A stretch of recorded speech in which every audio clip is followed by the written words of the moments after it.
ગુજરાતમાં ગોંડલ હાલમાં સૌથી ચર્ચાનો વિષય બની ગયો છે, કારણ કે જે રીતે ગોંડલમાં અસામાજિક તત્વો વધી રહ્યા છે, ગુંડાગર્દી વધી રહી છે, ક્રાઇમ રેટ વધી રહ્યો છે, તેને લઈને કાયદો અને વ્યવસ્થા ઉપર અનેક પ્રશ્નો ઉઠી રહ્યા છે અને તેમાં પણ તાજેતરમાં ગોંડલમાં જે બનાવો બન્યા, જે વિવાદ થયો, તેને લઈને ચારે બાજુ ગોંડલનું નામ ચર્ચાનો વિષય બની ગયું છે। નમસ્કાર, લાઈવ 24 ન્યૂઝની સાથે હું છું મેક્ષુ ઠક્કર। ગોંડલમાં પહેલા રાજકુમાર જાટની હત્યાને લઈને અનેક વિવાદ સર્જાયો હતો, જેમાં ભાજપના પૂર્વ ધારાસભ્ય જયરાજસિંહ જાડેજાના પુત્ર ગણેશ ગોંડલ ઉપર અનેક આરોપો લાગ્યા હતા અને હજુ તો આ વિવાદ ચાલી જ રહ્યો હતો અને એક બીજો વિવાદ શરૂ થયો, જેમાં 3 શખ્સો દ્વારા પાટીદાર સમાજના એક યુવકને ઢોર મારવામાં આવ્યો અને ત્યારબાદ તેના માતા પિતા ઉપર પણ હુમલો કરવામાં આવ્યો। તેને લઈને પાટીદાર સમાજ પણ ઉગ્ર જોવા મળ્યો હતો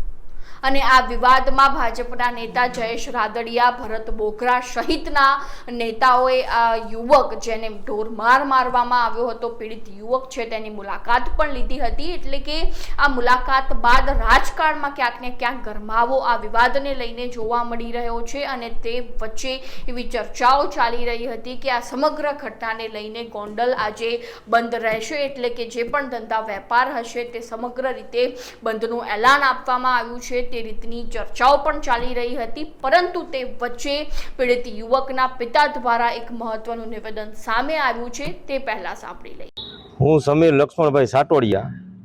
18 તારીખના જે મારા દીકરા એ બનાવ બન્યો હતો,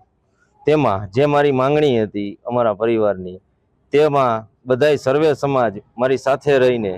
જે મીટિંગ કરેલી હતી, તેમાં જેને બધાએ સાથ સહકાર આપ્યો તેમાં આભાર। બીજા નંબરમાં જે અમારે કલમમાં ઉમેરો કરવાનો હતો તેની પણ બાંહેધરી અમને મળેલ છે પૂરેપૂરી, તો તે બદલ પણ બધાનો આભાર। અને કાલે જે ધંધા રોજગાર જે બંધ રાખવાની વાત હતી,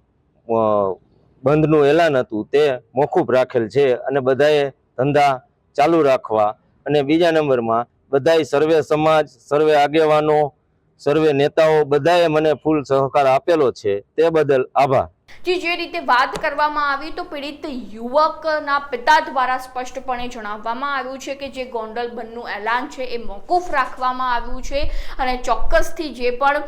પોલીસ તંત્ર દ્વારા કડક કાર્યવાહી જે છે તે શરૂ કરી દેવામાં આવી છે, તેમજ આ વિવાદમાં પાટીદાર સમાજે અમને પણ બહુ સહકાર આપ્યો છે, તે રીતનું નિવેદન પીડિત યુવકના પિતા દ્વારા આપવામાં આવ્યું છે। એટલે કે સ્પષ્ટપણે હાલમાં દેખાઈ રહ્યું છે કે ગોંડલ બંધનું એલાન જે હતું તે મોકૂફ રાખવામાં આવ્યું છે, પરંતુ તે વચ્ચે પ્રશ્ન એ ઉઠી રહ્યો છે કે શું પાટીદાર સમાજમાં જે રોષની લાગણી દેખાઈ રહી છે, અગ્નિ જોવા મળી રહી છે, તે ઓલવાશે કે કેમ અને પછી શું કોઈ આંદોલનના એંધાણ છે કે કેમ, જેવા અનેક પ્રશ્નો હાલમાં આ વિવાદને લઈને જોવા મળી રહ્યા છે। તો આ અંગે તમારું શું કહેવું છે, ચોક્કસથી અમારા કોમેન્ટ બોક્સમાં જણાવજો અને હજુ સુધી તમે જો લાઈવ 24 ન્યૂઝને સબસ્ક્રાઇબ નથી કર્યું તો તેને હાલ જ સબસ્ક્રાઇબ કરી દેજો।